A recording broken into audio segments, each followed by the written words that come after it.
One day, King David was walking around the roof of his palace and saw a woman bathing in her home.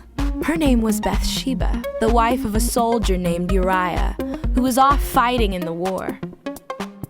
David thought she was beautiful and sent his messengers to get her. They brought her to him, and David and Bathsheba slept with one another.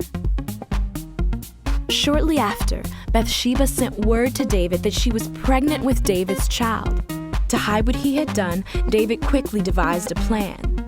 He called Uriah back from the war, hoping that he would sleep with Bathsheba, and it would look like he had gotten her pregnant.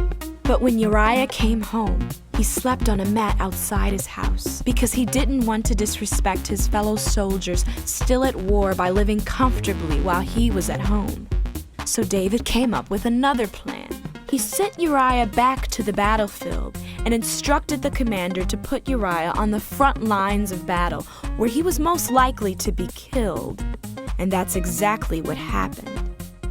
Shortly after, David married Bathsheba, and she gave birth to their son. But God was unhappy with David and sent Nathan to tell him a story.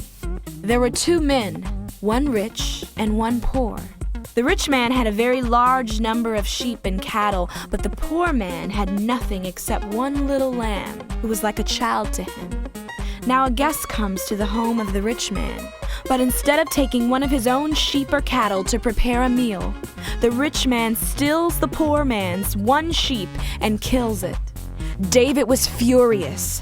"This man must die for what he has done," David said. Then Nathan said to David, "You are the man." David immediately realized how wrong he had been and confessed to Nathan and to God all of the things he had done.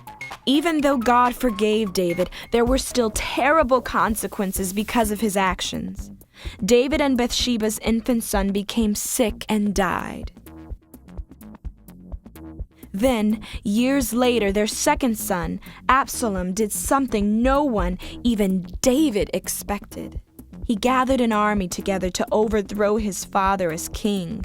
Before the battle began, David gave instructions to his soldiers not to kill Absalom.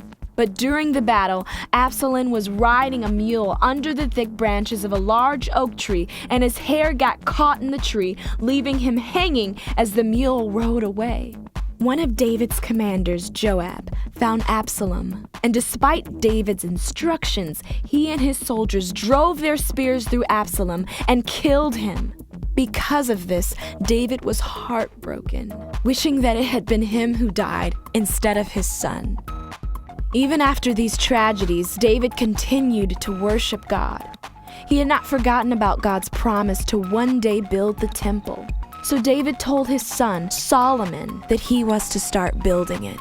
In his final days as king, David led the Israelites in worship of God for all of the ways that God had helped them and provided for them over the years.